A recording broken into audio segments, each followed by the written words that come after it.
Hello Gayathri, welcome to celluloid. Thank you Shami. നമ്മള് neighbours ആണ്. അതെ. Actually 2006 Gayathri you started. അതിനുശേഷം you manage to grow so much. You know neighbour എന്നുള്ള രീതിയിൽ like in oh we have to study and get inspired about you.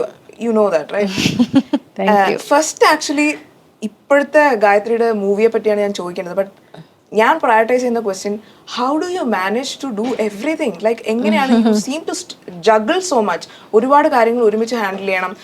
U have to be stress free. എന്നാൽ മാത്രമേ you can strategise, right? ആ ഹാക്കാണ് എനിക്ക് ആദ്യം അറിയുന്നത്. How do you manage to achieve so much? You are a writer, you have escalated ആക്ടിങ്ങിൽ, you have escalated, you doing serials, also you doing cinema. Then what? You're managing a YouTube channel. You have an image of a good mother. There is a lot on your plate. എങ്ങനെ? So എന്ത് ചെയ്യുന്ന സത്യമാണ് ഇപ്പൊ പറയുമ്പോ നിങ്ങൾ ആരെങ്കിലും ഇതുപോലെ ചോദിക്കുമ്പോഴാണ് okay കുറെ കാര്യങ്ങൾ ചെയ്യുന്നുണ്ട്. പക്ഷെ അതെല്ലാം അല്ല, ഇതെല്ലാം നമ്മള് എല്ലാം നമ്മൾ ഭയങ്കര ഇഷ്ടത്തോടു കൂടി ചെയ്യുമ്പം അത് നമുക്ക് തരുന്ന എന്താ? സ്ട്രെസ് അല്ലല്ലോ, ഹാപ്പിനെസ് ആണ്. അതേസമയം നമ്മളൊരു ചെറിയ കാര്യം, അത്ര എന്താ പറയുക, എഫേർട്ട് വേണ്ടാത്തൊരു കാര്യം പോലും ഒന്നും വേണ്ട, നമ്മളൊരു ഓഫീസ് ജോബ് വെറുതെ സിസ്റ്റത്തിന് മുമ്പിലിരുന്ന് ഡേറ്റ എൻട്രി ജോബ് ആണെങ്കിൽ പോലും അത് കുറച്ച് കാണുകയല്ല, ബട്ട് സ്റ്റിൽ അത് നമുക്ക് താല്പര്യമുള്ളൊരു ജോബ് ആണെങ്കിൽ നമുക്കതിനെ ഹെക്ടിക് ആയിട്ട് തോന്നില്ല. പക്ഷെ അതിൽ ഇൻട്രസ്റ്റ് ഇല്ലാതെ ചെയ്യുമ്പോൾ അത് ഭയങ്കര ടയറിങ് ആയിട്ടും സ്ട്രെസ്ഫുൾ ആയിട്ടും നമുക്ക് ഫീൽ ചെയ്യും. ഞാനത് ആ ഒരു ഫേസിലൂടെ കടന്നു പോയിട്ടുള്ള ഒരാളാണ്. അതായത് ഞാൻ വർക്ക് ചെയ്തുകൊണ്ടിരുന്ന ഒരു മൊമെന്റിൽ, ഒരു പോയിന്റിൽ എനിക്ക് മനസ്സിലായി ഇതല്ല ചെയ്യണ്ടേ. അപ്പോൾ ആ സമയത്ത് I was not feeling happy. പക്ഷെ ഇപ്പം അങ്ങനെയല്ല. ഇപ്പം ഞാൻ ഈ പറയുന്ന പോലെ ചില സമയത്ത് ഞാൻ അരുണോട് പറയും, നമുക്ക് എങ്ങോട്ടെങ്കിലും ഒന്ന് പോയാലോ യാത്ര എന്നൊക്കെ ചോദിക്കും.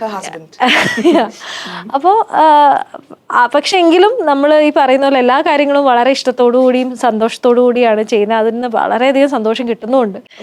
ആൻസർ വളരെ സിമ്പിൾ ആണ്. അതായത് ഇഷ്ടത്തോടു കൂടി ചെയ്യുന്നത് മാത്രമാണ് ഇതിന്റെ അകത്തുള്ള റീസൺ. അതെ. Really? Yeah. My God. Okay. Kalamkaval ഇപ്പോഴത്തെ ലേറ്റസ്റ്റ് ഗായത്രിയുടെ അപ്ഡേറ്റ് അതാണ്. ഓഡിയോ ലോഞ്ച് ഞാൻ കംപ്ലീറ്റ് അതിന്റെ ഫുൾ ഇത് കണ്ടതാണ്. One thing I noticed about you stood out. Like അതിൻ്റെ അകത്ത് ഒരുപാട് നായികമാരുണ്ട്, പക്ഷേ you stood out. Styling was good, great, amazing. You always appear so prim and proper. How ya? And tell me details. Kalamkaval മമ്മൂട്ടിയുടെ കൂടെയാണ് ഇതിനു മുമ്പ് മൂവി ചെയ്തിരിക്കുന്നത് അല്ലേ? ആൻഡ് അതിൽ പറയുകയും ചെയ്തു, you said you have more screen time. ഇപ്രാവശ്യം കുറെ കൂടെ സ്ക്രീൻ ടൈം ഉണ്ട്. ആൻഡ് ഒബ്വിയസ്ലി മമ്മൂട്ടിയുടെ കൂടെ ഒരു ഫ്രെയിമിൽ നമ്മൾ നിന്ന് കഴിഞ്ഞാൽ പിന്നെ every interview four life time it is A pass.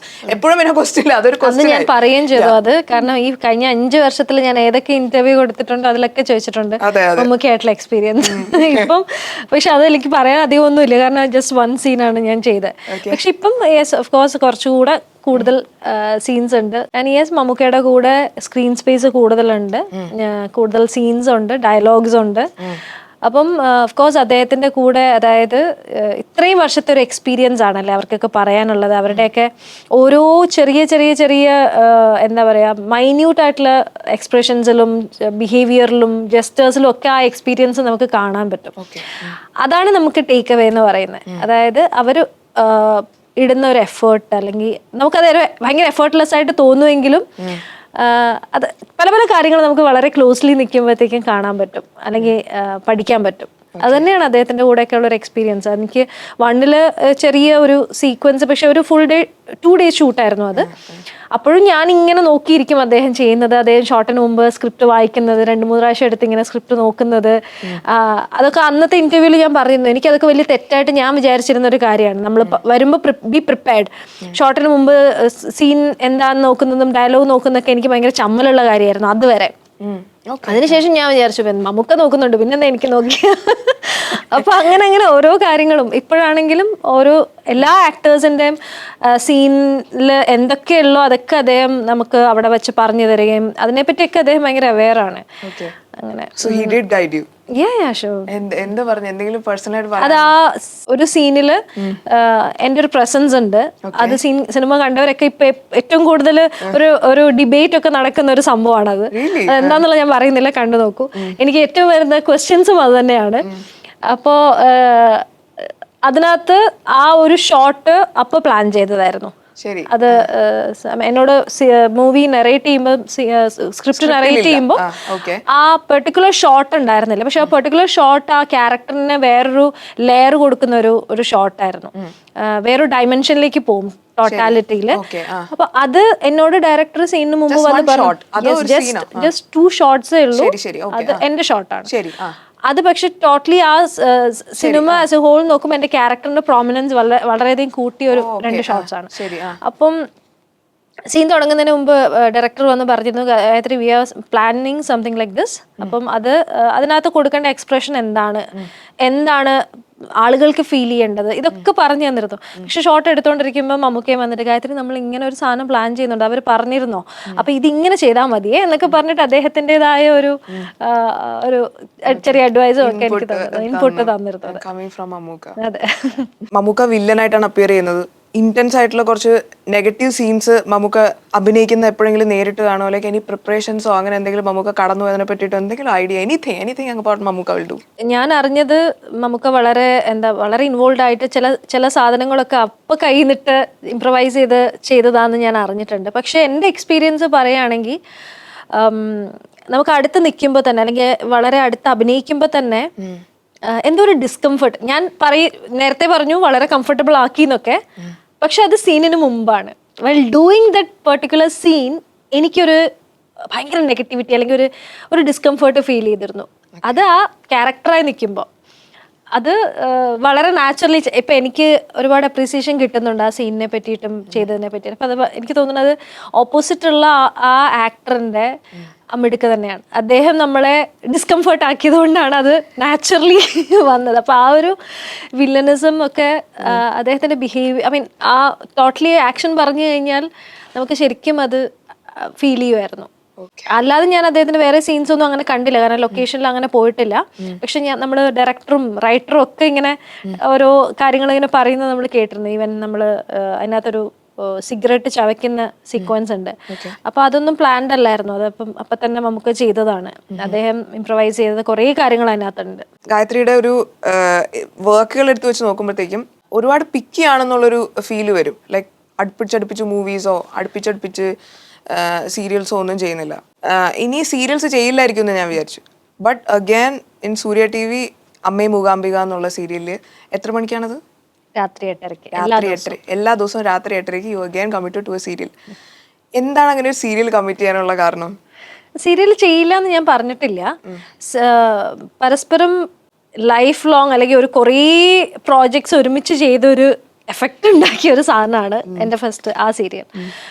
അപ്പം അതിനുശേഷം ഒരു ബ്രേക്ക് വേണമെന്ന് എനിക്ക് തോന്നിയിരുന്നു. കാരണം നമ്മൾ ലൈഫ് വേറെ ഒരു ഡയമെൻഷനിലേക്ക് കൊണ്ടുപോയതാണ്. അത് കഴിഞ്ഞ് എനിക്ക് മോളുടെ കൂടെ ആണെങ്കിലും എനിക്കൊരു കുറച്ച് സമയം വേണം തോന്നിയിരുന്നു.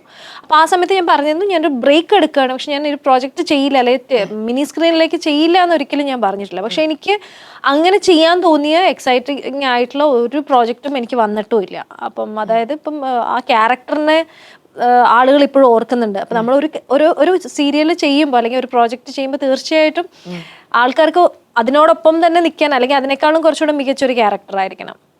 അത് കാരണം എനിക്ക് ഈ അഭിനയിക്കുക എന്ന് പറയുന്നത് എൻ്റെ ഒരു ജോബായിട്ട് ഞാൻ കണ്ടിട്ടില്ല. ഞാൻ എൻ്റെ ഒരു പാഷൻ്റെ പുറത്ത് ഞാൻ വന്നതാണ് ഈ ഒരു മേഖലയിലേക്ക്. എനിക്ക് ഭയങ്കര ആഗ്രഹമായിരുന്നു അഭിനയിക്കണം എന്നുള്ള, വളരെ ചെറുപ്പം മുതലേ. അപ്പം അങ്ങനെ പാഷനേറ്റ് ആയിട്ട് സ്വപ്നം കണ്ട് നേടിയെടുത്തതാണ്. അപ്പം അത് വെറുതെ പോയി കുറേ ക്യാരക്ടേഴ്സ് ചെയ്ത് കുറേ നാൾ ഇത് ഇൻഡസ്ട്രിയിൽ നിന്ന് അങ്ങ് പോവാൻ അങ്ങനെ എനിക്കൊരു താല്പര്യമേ ഇല്ലായിരുന്നു. അതുകൊണ്ടാണ് പരസ്പരം കഴിഞ്ഞിട്ട് ഇങ്ങനെ ഒരു വെയിറ്റ് ചെയ്തതും. പക്ഷേ അത് വർത്ത് വെയിറ്റിംഗ് എന്ന് പറയാം. ഇപ്പം അമ്മേ മൂകാംബിക പോലൊരു ക്യാരക്ടർ ഇതിലും മികച്ച, കാരണം ഇതിൻ്റെ ഇടയ്ക്കൊക്കെ വന്ന ഇൻ്റർവ്യൂസിന് ഞാൻ പറഞ്ഞിട്ടുണ്ട് എനിക്ക് എന്നോട് ചോദിക്കും ഒരു ഡ്രീം ക്യാരക്ടർ ഉണ്ടോ എന്നുള്ളത്. അപ്പം ഞാൻ പറഞ്ഞിട്ടുണ്ട് എനിക്ക് ഒന്നെങ്കിൽ ഒരു ഹിസ്റ്റോറിക് ക്യാരക്ടർ ചെയ്യണം, അല്ലെങ്കിൽ ഒരു ദേവി, ഒരു ഗോഡസിൻ്റെ ഇത് ചെയ്യണം. അപ്പം അതുപോലെ തന്നെ ഇപ്പോൾ വന്നതും ഈ പ്രോജക്റ്റാണ്. അപ്പം ഭയങ്കര ഒരു ദേവി ഡിവോട്ടിയാണ് ഞാനും. അപ്പം എനിക്ക് അതുകൊണ്ട് തന്നെയാണ് പിന്നെ അവിടെ വെച്ചാണ് മൂകാംബികയിൽ വെച്ച് തന്നെ ചെയ്യുന്ന ആദ്യമായിട്ടാണ് ഒരു പ്രോജക്റ്റ് കംപ്ലീറ്റ്ലി അമ്പലത്തിനകത്ത് വെച്ച് ഷൂട്ട് ചെയ്യുന്നത്. അപ്പം എല്ലാവർക്കും അത്ഭുതമാണ് അതെങ്ങനെ പെർമിഷൻ കിട്ടിയെന്നൊക്കെ ഉള്ളത്. അപ്പോൾ കംപ്ലീറ്റ്ലി നമ്മൾ അകത്ത് വെച്ച് ഷൂട്ട് ചെയ്യുന്ന, അമ്പലത്തിനകത്ത് തന്നെ ഷൂട്ട് ചെയ്യുന്ന ഒരു പ്രോജക്റ്റാണ്. പിന്നെ ദേവിയായിട്ടാണ്. അപ്പോൾ അതൊക്കെയായിരുന്നു ഈ ഒരു ക്യാരക്ടർ ചെയ്യാനുള്ളൊരു പ്ലസ്, ഒരു ഹൈലൈറ്റ്. അമ്മേ മൂകാംബിക എന്നുള്ള സീരിയൽ അത്രയും ഡിവോട്ടി ആയിട്ടുള്ള ഗായത്രി ചെയ്യാൻ ആഗ്രഹിച്ചിരുന്ന ഗോഡസ് യു ഗോട്ട് ഇറ്റ്. അത്രയും ഹാപ്പിയാണ്. എന്തോരം ബ്ലെസ്ഡ് ആയിട്ടാണ് അതിനെ കാണുന്നത്. Like feel so blessed. I mean, ഞാൻ ഇതിനു മുമ്പ് ഈ ഏകദേശം ഒരു 1 year ബാക്ക് എൻ്റെ ഒരു സർ, ഡാൻസ് പഠിപ്പിക്കുന്ന സാറുണ്ട്, അദ്ദേഹം ഞാനും കൂടെ പ്ലാൻ ചെയ്തിരുന്നതാണ്. അത് എന്നോട് ചോദിച്ചു നമുക്കൊരു ഫോട്ടോഷൂട്ട് ചെയ്യാം, എന്തായിട്ട് ചെയ്യണം. ഞാൻ പറഞ്ഞു എനിക്ക് മാതങ്കി, കമല, അങ്ങനെ ദശമഹാവിദ്യയുണ്ട്, ദശമഹാവിദ്യയിലെ ഗോഡസസ് ആയിട്ട് ഉള്ളൊരു ട്രാൻസ്ഫോർമേഷൻ നമുക്ക് ഫോട്ടോഷൂട്ട് ചെയ്യാം, അതിൽ സരസ്വതിയായിട്ട് ചെയ്യണമെന്ന് എനിക്ക് ഭയങ്കര ആഗ്രഹമാണ് എന്നൊക്കെ. അപ്പൊ അത് നമ്മൾ മാനിഫെസ്റ്റ് ചെയ്യുക എന്ന് പറയുന്ന പോലെയാണ് ഇപ്പോൾ ഇത്രയും ഈ ഒരു വളരെ ചെറിയ സമയത്തിനുള്ളിൽ ആ ഒരു ക്യാരക്ടർ എനിക്ക് വരുന്നത്. അപ്പം ആസ് എ ഡിവോട്ടി എനിക്കത് ഭയങ്കര ബ്ലെസ്ഡ് ആണ്. പ്ലസ് നമ്മൾ ഇത് ചെയ്തു തുടങ്ങിയതിന് ശേഷം നമ്മൾ മൂകാംബികയിൽ പോവാറുണ്ട്, തൊഴാറുണ്ട്, നമ്മളെല്ലാവരും പറയാറുണ്ട് അവിടെ പോവാന്ന് പറയുന്നത് അത്ര ഈസി അല്ല, അങ്ങനത്തെ സ്ഥലങ്ങളിൽ ചെല്ലണമെങ്കിൽ അതിനൊരു നിയോഗം വേണം എന്നുള്ളത്. പക്ഷെ അവിടെ ഈ ക്യാരക്ടർ തുടങ്ങിയതിന് ശേഷം അറിഞ്ഞ കുറേ കാര്യങ്ങളുണ്ട്. അതായത് അവിടുത്തെ പ്രത്യേകതകൾ, അവിടുത്തെ പ്രതിഷ്ഠയെക്കുറിച്ചിട്ട് നമ്മൾ സാധാരണ ആളുകൾക്ക് അറിയാത്ത പല കാര്യങ്ങളും, അതിപ്പോൾ സീരിയൽ കാണുമ്പോൾ അതിനകത്ത് സീനായിട്ട് പറഞ്ഞു പോകുന്നുണ്ട്. പക്ഷെ അത് നമ്മൾ ഈ ക്യാരക്ടർ ചെയ്യാൻ വേണ്ടിയിട്ട് നമ്മൾ കുറച്ച് സ്റ്റഡി നടത്തുമല്ലോ. അപ്പൊ അങ്ങനെയാണ് കുറേ കാര്യങ്ങൾ അവിടുത്തെ സ്വയംഭൂ ജ്യോതിർലിംഗത്തെ പറ്റിയിട്ട്. അതിന് 2 ഭാഗങ്ങളുണ്ട്. ശക്തിഭാവമാണ് കൂടുതൽ, അതായത് ദേവിയുടെ ഭാവമാണ് അതിന്. ത്രിമൂർത്തി ഭാവമാണ് ദേവിക്ക്, അതായത് മഹാലക്ഷ്മി, മഹാസരസ്വതി, മഹാകാളി, 3 ഭാവങ്ങളിലാണ് ദേവി ഉള്ളത്.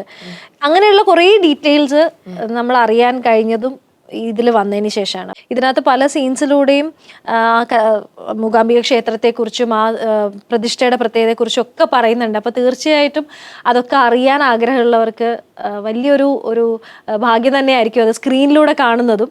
അപ്പോൾ അത് കാണാനായിട്ട് വേറെ ഒന്നും വേണ്ട, 8:30 എല്ലാ ദിവസവും 8:30 സൂര്യ TV-യിൽ അമ്മയും മൂകാംബിക സീരിയൽ വാച്ച് ചെയ്യാം. You love to travel. ഒരു എന്താണ് ബൈക്ക് റൈഡ് നടത്തിയിട്ടുണ്ട്. I want to know more. അതൊരു മിഷന്റെ പാർട്ടായിട്ട് പോയതാ. ഞാൻ ശ്രീനഗറിൽ നിന്ന് ജോയിൻ ചെയ്തിട്ടുള്ളൂ. അതിൽ ഇവിടുന്ന് കാലടി മുതൽ കാശ്മീർ വരെ പോയതിൽ എൻ്റെ ഹസ്ബൻഡ് അരുൺ ഉൾപ്പെടെ 26 ബുള്ളറ്റിലാണ് പോയത്. അത് പെഹൽഗാം അറ്റാക്കിന് എഗൻസ്റ്റ് ആയിട്ടുള്ള ഒരു മൂവ്മെന്റ് ആയിരുന്നു, ഒരു ഫേസ്ബുക്ക് കളക്റ്റീവ് ആയിരുന്നു. അപ്പം അതിന്റെ ഭാഗമായിട്ട് പോയതാണ്. LOC വരെ ലൈൻ ഓഫ് മൂവ്മെന്റിന്റെ ഭാഗമായിരുന്നു. അല്ല, അത് ഒരു 14 days എടുത്തു അവിടെ എത്താനായിട്ട്. ലൈൻ ഓഫ് കൺട്രോൾ വരെ, അതായത് നമ്മൾ ഒന്ന് ഉറക്കെ വിളിച്ചാൽ പാകിസ്ഥാനിൽ നിന്ന് വിളി കേൾക്കുന്ന അത്ര അടുത്ത് വരെ നമ്മൾ പോയി. വളരെ റിസ്ക് ആയിരുന്നു ആ യാത്ര. കാരണം അന്ന് അത്രയും സെൻസിറ്റീവായിട്ട് നിൽക്കുന്ന ഒരു സമയമാണ് അവിടെ. അപ്പൊ ആ സമയത്ത് നമ്മളെ ആദ്യമായിട്ട്, അതായത് അവിടെ ടൂറിസ്റ്റുകളെ ഒന്നും അലൗ ചെയ്യാത്തൊരു സിറ്റുവേഷനിലാണ് നമ്മൾ അവിടെ കുപ്വാരയിൽ പോയിട്ട് അവിടുത്തെ മജിസ്ട്രേറ്റ് നമുക്ക് സ്പെഷ്യൽ പെർമിഷൻ, അത് അവിടെ എത്തുന്നവരെ നമുക്ക് പെർമിഷൻ ഉണ്ടായിരുന്നില്ല ഇങ്ങോട്ട് LOC-യിലേക്ക് പോകാനായിട്ട്. അവിടെ എത്തി നമ്മൾ മജിസ്ട്രേറ്റിനെ നേരിട്ട് കണ്ടു. അവിടുത്തെ കളക്ടർ, പുള്ളിക്കാരി ഒരു ലേഡിയായിരുന്നു. അവരെ കണ്ട് അവരോട് നമ്മൾ കാര്യം പറഞ്ഞു, നമ്മൾ ഇങ്ങനൊരു മിഷന്റെ ഭാഗമാണ്, ഞങ്ങൾ ടൂറിസ്റ്റുകളല്ല.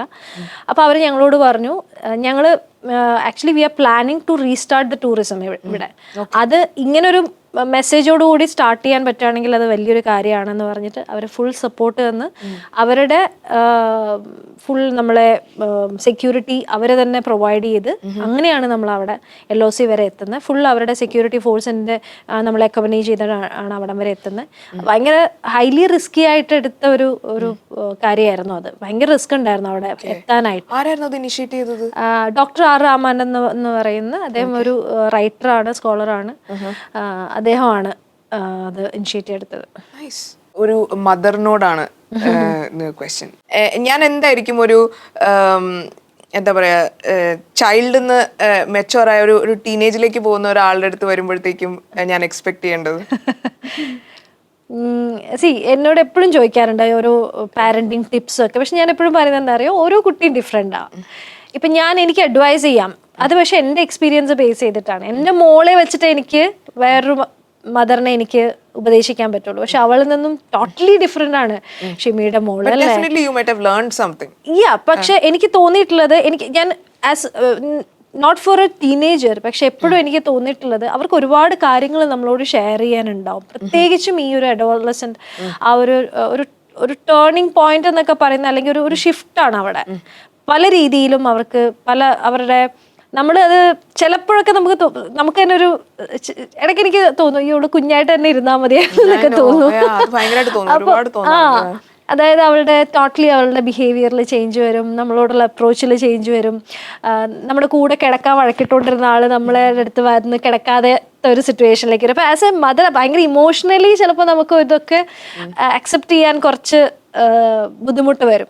പക്ഷെ അല്ലാതെ എനിക്ക് തോന്നുന്നത് നമ്മൾ അവർക്കൊരു സ്പേസ് കൊടുത്താൽ അവരെ ഒരു ഡിഫറെൻറ്റ് ഇൻഡിവിജ്വൽ എന്നുള്ള രീതിയിൽ നമ്മൾ അക്സെപ്റ്റ് ചെയ്യാൻ തുടങ്ങിക്കഴിഞ്ഞാൽ നമുക്ക് ഭയങ്കര ഈസി ആയിട്ട് ആണെന്ന് തോന്നുന്നു ഹാൻഡിൽ ചെയ്യാൻ. കാരണം അവർക്ക് ഈ ഏജിൽ ഒരുപാട് കാര്യങ്ങളിലൂടെയാണ് അവർ കടന്നു പോകുന്നത്. കാരണം മാത്രമല്ല നമ്മുടെ ഒരു ടീനേജ് വെച്ച് കമ്പയർ ചെയ്യുമ്പം അവർക്ക് കുറച്ചുകൂടെ എക്സ്പോഷർ ഉണ്ട്, കുറച്ചുകൂടെ കാര്യങ്ങൾ അവർ ഡീൽ ചെയ്യേണ്ടതുണ്ട്. അപ്പം അവർക്ക് അതിനുള്ളൊരു വന്നെല്ലാം ഓപ്പൺ ആയിട്ട് പറയാനുള്ളൊരു സ്പേസ് ഉണ്ടാക്കി കൊടുത്താൽ മാത്രം മതി എന്നാണ് എനിക്ക് തോന്നുന്നത്. പിന്നെ ഈ പറഞ്ഞ പോലെ അവരുടെ ഒപ്പീനിയനും അവർക്ക് പറയാനുള്ളൊരു അവരുടെ കാര്യങ്ങൾ ബോൾഡായിട്ട് വന്ന് പറയാനുള്ളൊരു ധൈര്യം അവർക്ക് കൊടുക്കുക. ഒരുപാട് നമ്മൾ ജഡ്ജ് ചെയ്യുന്നു തോന്നിക്കാതിരിക്കുക. അതാണ് ഞാൻ മനസ്സിലാക്കിയത്. എങ്ങനെയാ പ്രസൻസ് കുഞ്ഞിന് like after having a very busy life, you have businesses to deal with, you are writing, you acting, you are not at home പല സമയങ്ങളിലും. എങ്ങനെ ആ ക്വാളിറ്റി ടൈം എന്ന് പറയുന്ന ഒരു സാധനം, ക്വാളിറ്റി പോട്ടെ, ഇനിയിപ്പോൾ ഹാഫ് മൈൻഡഡ് ആണെങ്കിൽ പോലും നമുക്ക് സമയം കൊടുക്കാനില്ല. ഞാൻ അതിന് സമയം കണ്ടെത്താറുണ്ട്. ഞാനിപ്പം ഒരു ബ്രേക്ക് എടുത്തത് തന്നെ മോൾക്ക് വേണ്ടിയിട്ടാണ്, അവളുടെ കൂടെ കുറേ നാൾ നിൽക്കാൻ വേണ്ടിയിട്ടാണ്. പക്ഷെ ചിലപ്പോഴെങ്കിലും അവളുടെ വളരെ സ്പെഷ്യൽ ആയിട്ടുള്ള ഡേയിൽ ചില സമയങ്ങൾ നമുക്ക് ഉണ്ടാവാൻ പറ്റാറില്ല. ഫോർ എക്സാമ്പിൾ അവളുടെ ഒരു പെർഫോമൻസ് നടക്കുമ്പോൾ, സ്കൂളിൽ അവളുടെ ഒരു ആനുവൽ ഡേക്ക് അവളുടെ ഒരു പെർഫോമൻസ് ഉള്ളപ്പോഴൊക്കെ പലപ്പോഴും എനിക്കത് മിസ്സായിട്ടുണ്ട്.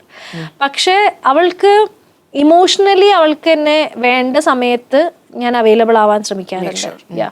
ഐ മേക്ക് ഷുവർ ദാറ്റ് അവളുടെ കൂടെ ഉണ്ടെന്നുള്ളത്. അത് ഇപ്പം എൻ്റെ മദർ-ഇൻ-ലോ പറയും, ഗായത്രി ഇനി എവിടെ പോയാലും അവള് കറക്റ്റായിട്ട് അവള് എണീക്കുന്ന സമയം, സ്കൂളിൽ പോകേണ്ട സമയം, അവൾക്ക് മരുന്ന് കഴിക്കേണ്ട സമയം, ഇവൻ ഞാൻ അലാം വെച്ചിട്ടാണെങ്കിലും ആ സമയത്ത് ഞാൻ വിളിക്കും. അവൾ സ്കൂളിൽ നിന്ന് വരുന്ന ആ സമയത്ത് ഞാൻ അത് എത്ര തിരക്ക് ആണെങ്കിലും ഞാൻ ഇല്ലെങ്കിൽ ഞാൻ വിളിക്കും. എന്താ കഴിച്ചേ എന്നൊക്കെ ചോദിച്ചിട്ട് ഞാൻ വിളിക്കും. അപ്പം നമ്മുടെ ഫിസിക്കൽ പ്രസൻസ് ഇല്ലെങ്കിൽ പോലും മെന്റലി ഇമോഷണലി ഒക്കെ നമ്മൾ അവർക്ക് അവൈലബിൾ ആയിട്ടിരിക്കാൻ നോക്കും. എനിക്ക് എപ്പോഴും അങ്ങനെ നമുക്ക് അറിയാമല്ലോ, നമുക്ക് ഫിസിക്കലി എപ്പോഴും പ്രസന്റ് ആവാൻ പറ്റില്ല, അവൈലബിൾ ആവാൻ പറ്റില്ല. അപ്പൊ അത് ഞാൻ മേക്ക് ഷുവർ ചെയ്യാറുണ്ട്. You wrote 2 books. അച്ചപ്പൻ കഥകൾ ആദ്യം, യാത്രയ്ക്കപ്പുറം രണ്ടാമത്, റീസെന്റ് പ്രകാശനം ചെയ്തു. ഫസ്റ്റ് വൺ ലാലേട്ടനാണ് പ്രകാശനം ചെയ്തത്. And that image is still in my mind. I can imagine your glory.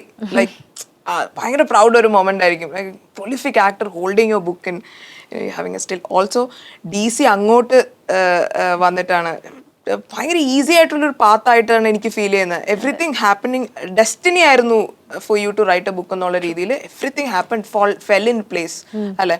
ശരിക്കും ആക്ടറെക്കാളും കൂടുതൽ did you have a writer in you? ഏതാണ്, ആക്ടറാണോ ആദ്യം ഉണ്ടായത് അതോ റൈറ്റർ ആണോ ആദ്യം ഉണ്ടായത് ഇൻസൈഡ് യു? നമ്മൾ റിയലൈസ് ചെയ്യുന്നത്, ഫസ്റ്റ് റെക്കഗ്നൈസ് ചെയ്തത് ആക്ടറിനെയാണ്, അങ്ങനെ വേണം പറയാൻ. അതായത് ഫസ്റ്റ് ഉണ്ടായ ആഗ്രഹം ഉണ്ടല്ലോ, ആഗ്രഹിച്ച് കിട്ടിയത് ഈ ഒരു പ്രൊഫഷനിലാണ് എത്തിപ്പെട്ടത്. പക്ഷെ അപ്പോഴും എന്നോട് എല്ലാവരും ചോദിക്കാറുണ്ട് ചെറുതിലേ ഉണ്ടോ, എഴുതാറുണ്ടോ എന്നൊക്കെ. അപ്പം ഞാൻ റീസെൻ്റ്ലി ആണ് ആലോചിക്കണേ. അത് ഞാൻ എല്ലാത്തിനും ഞാൻ നോ ആണ് ആൻസർ പറഞ്ഞു. ഞാൻ കൊച്ചിലെ ഒന്നും, കാരണം അങ്ങനെ ഈ ലിറ്ററേച്ചർ കോമ്പറ്റീഷൻസിനൊന്നും ഞാൻ പങ്കെടുത്തിട്ടില്ല. പക്ഷെ അറ്റ് ദ സെയിം ടൈം ഞാൻ ഇപ്പുറത്തൂടെ മോണോ ആക്ട്, ഡ്രാമ, സ്കിറ്റുകൾ, എല്ലാ നമ്മുടെ സ്കൂൾ ഫംഗ്ഷൻസിനും എൻ്റെ ഒരു ടീം ഉണ്ടായിരുന്നു. എൻ്റെ ഒരു മിമിക്രി ഗ്രൂപ്പ്, ഒരു സ്കിറ്റിൻ്റെ ഗ്രൂപ്പ്, ഞങ്ങളുടെ വകെ ഒരു കോമഡി സ്കിറ്റ് ഉണ്ടാവും. അപ്പം ഇതൊക്കെ ഞാൻ തന്നെ ഉണ്ടാക്കിയിരുന്നതാണ്. ഞാൻ തന്നെ എഴുതുന്ന സ്ക്രിപ്റ്റുകളായിരുന്നു. ഇപ്പം ഞാൻ ചെയ്ത മോണോ ആക്ട് ആണെങ്കിലും ഡ്രാമയാണെങ്കിലും ഇത്തരത്തിൽ സ്ക്രിപ്റ്റുകളിലൊക്കെ എവിടെന്നെങ്കിലും ചെറിയൊരു ഇത് കിട്ടും, ബാക്കി ഞാൻ തന്നെ ഉണ്ടാക്കി എഴുതും. അപ്പം ആ ടാലന്റ് വാസ് ദെയർ. ലൈക്ക് ആ എഴുത്ത് അന്നും ഉണ്ടായിരുന്നു. പിന്നെ സ്കൂൾ ടൈം കഴിഞ്ഞിട്ട് ഇവൻ കോളേജിൽ വന്നപ്പോഴാണെങ്കിലും ഞാൻ പഠിച്ചത് കമ്മ്യൂണിക്കേറ്റീവ് ഇംഗ്ലീഷ്. അപ്പോൾ അതിലൊരു മെയിൻ ലിറ്ററേച്ചർ ആയിരുന്നു. അപ്പോൾ അതിൻ്റെ ഭാഗമായിട്ട് നമ്മൾ ജേർണൽ എഴുതുക, ചെറിയ ഷോർട്ട് സ്റ്റോറീസ് എഴുതുക, അതൊക്കെ ഉണ്ടായിരുന്നു. പക്ഷെ അന്നൊന്നും നമ്മൾ ഇങ്ങനെ എഴുത്ത് എന്നുള്ളതിനെ ഒരു സീരിയസ് ആയിട്ടുള്ള ഒരു കാര്യമായിട്ടും കണ്ടിട്ടില്ല. നമുക്ക് അങ്ങനെ ഒരു ടാലന്റ് ഉണ്ടെന്ന് നമ്മൾ തന്നെ റിയലൈസ് ചെയ്തിട്ടുമില്ല, ആരും ഒട്ടും പറഞ്ഞിട്ടുമില്ല. പക്ഷെ പിന്നീടാണ് കുറേ വർഷത്തിന് ശേഷം അച്ഛനെ കളിയാക്കിക്കൊണ്ടൊരു ഷോർട്ട് സ്റ്റോറി എഴുതിയപ്പോഴാണ് അതിന് എല്ലാവരും ഇത് നന്നായിട്ടുണ്ടല്ലോ, എല്ലാവരും ഭയങ്കരമായി നമ്മൾ അപ്രീഷിയേറ്റ് ചെയ്തു ആ ഒരൊറ്റ സ്റ്റോറിക്ക്. അപ്പൊ എനിക്ക് തോന്നി ഓക്കെ ഇത് കൊള്ളാലോ പരിപാടി. പക്ഷെ അതെനിക്ക് ഈസി ആയിരുന്നു. അച്ചപ്പൻ കഥകൾ ഭയങ്കര ഈസി ആയിരുന്നു. കാരണം അച്ഛന് പറ്റിയ ഓരോരോ അബദ്ധങ്ങളും അച്ഛനെ കുറിച്ചുള്ള ഓർമ്മകളും ഞാൻ ഭയങ്കര ക്ലോസ് ആയിരുന്നു അച്ഛനുമായിട്ട്. അപ്പം എനിക്ക് ഇഷ്ടംപോലെ കാര്യങ്ങൾ പറയാനുണ്ടാവും. അതും എല്ലാം ഇങ്ങനെ നമ്മളിപ്പോൾ പറയുന്ന പോലെയുള്ള ഭാഷയിലാണ് എഴുതിയത്. അപ്പം that was quite easy for me. പക്ഷെ യാത്രയ്ക്കപ്പുറം വന്നപ്പം അത് പ്രത്യേകിച്ചും കുറച്ച് നമ്മുടെ ഓർമ്മകൾ വരണം, യാത്രാ വിവരണം ഉണ്ടാവണം, എല്ലാം വരണമല്ലോ അതിനകത്ത്. പോയ സ്ഥലങ്ങളുടെ കുറച്ച് ഹിസ്റ്റോറിക് ഇമ്പോർട്ടൻസ്, അപ്പോൾ കുറച്ച് റെഫറൻസ് ഒക്കെ വേണ്ടി വന്നിരുന്നു അതിന്. വെറുതെ പ്ലെയിൻ ആയിട്ട് കുറേ ഞാൻ ഇന്ന ദിവസം ഇവിടെ പോയി ഇന്നത് കണ്ടു അങ്ങനെ എഴുതി പോവാതെ അതിന് കുറച്ചുകൂടെ ഒക്കെ വർക്ക് ചെയ്ത് നന്നായി എഴുതാൻ വേണ്ടിയിട്ട് കുറച്ച് കുറച്ച് എഫേർട്ട് എടുത്തിട്ടുണ്ട് യാത്രയ്ക്കപ്പുറം. എങ്ങനെയാണ് ലാലേട്ടന് ലേക്ക് ആ ഫസ്റ്റ് ബുക്കിന്റെ പ്രകാശനം? ആ സ്റ്റില്ലിനെ പറ്റി പറഞ്ഞില്ല, അതിന്റെ ബാക്ക് സ്റ്റോറി. ലാലേട്ടനും ഞാനും ആക്ച്വലി ഒരു ട്രസ്റ്റില് മെമ്പേഴ്സ് ആണ്. ഞങ്ങൾ ഋതംഭര എന്ന് പറഞ്ഞിട്ടൊരു എക്കോ സ്പിരിച്വൽ കമ്മ്യൂൺ ഉണ്ട്. ലാലേട്ടൻ അതിന്റെ പേട്രണും ഞാൻ അതിന്റെ ട്രസ്റ്റിയുമാണ്.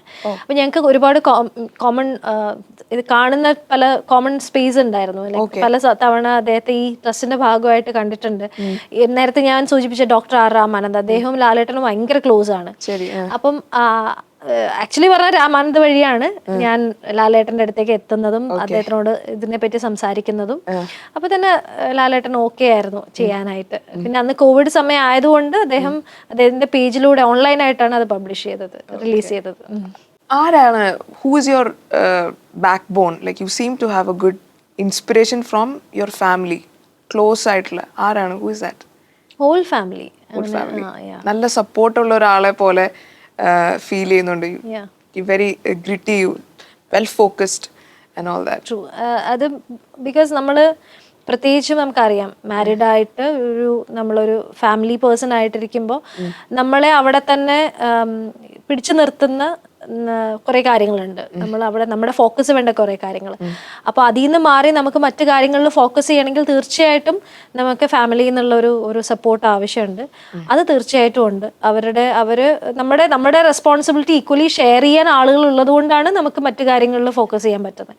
അത് അവർ ഭംഗിയായിട്ട് അവർ ചെയ്യുന്നുണ്ട്. അപ്പം ഹസ്ബൻഡിന്റെ പേരൻസ് ആണെങ്കിലും ഹസ്ബൻഡ് ആണെങ്കിലും എൻ്റെ വീട്ടിലാണെങ്കിലും ഒക്കെ. ഇപ്പം മോളുടെ കാര്യത്തിലൊന്നും എനിക്ക് അങ്ങനെ, ഇപ്പം നേരത്തെ ചോദിച്ചില്ലേ, അവൾ ഓക്കെയാണ്. കാരണം അവൾക്ക് എൻ്റെ അടുത്ത് നിൽക്കുന്നതിലും സന്തോഷമാണ് എൻ്റെ അമ്മയുടെ അടുത്ത്. കാരണം അമ്മ ഭയങ്കരമായിട്ട് അവളെ പാമ്പർ ചെയ്യും, അവൾക്ക് ഇഷ്ടമുള്ള സാധനങ്ങൾ ഉണ്ടാക്കി കൊടുക്കും. ഞാനില്ലാതിരുന്ന സമയത്ത് വളരെ ചെറുപ്പത്തിൽ മുതലേ ഞാൻ വർക്ക് ചെയ്യുന്നതാണ്. അപ്പോൾ ആ സമയത്തൊക്കെ എൻ്റെ അമ്മയുടെ കൂടെയും ഹസ്ബൻഡ് അമ്മയുടെ കൂടെയാണ്. അപ്പോൾ അവൾ she is very happy with dum. അപ്പം അങ്ങനെ അവരുടെ ആ ഒരു സപ്പോർട്ട് നന്നായിട്ടുണ്ട്. അതുകൊണ്ടാണ് ഇങ്ങനെ ഫ്രീ ആയിട്ട് നടക്കാനും ഒക്കെ പറ്റുന്നത്. Nice, yeah. Very happy to see like a woman growing, manage ചെയ്യാൻ പറ്റുക, സക്സസ്ഫുൾ ആകുക. Really nice. ചില ആൾക്കാർ ഈ കൗച്ചിൽ വന്നിരിക്കുന്നവർ extremely greedy in their life. Like they want everything, എല്ലാം മാനേജ് ചെയ്യണം. You are also one such a person. You want to achieve a lot of things, have a legacy behind. അതിൽ let you achieve more and more. Thank you so much. Nice talking to you. Thank you so much. Thank you so much. Thank you for having me here. Yeah.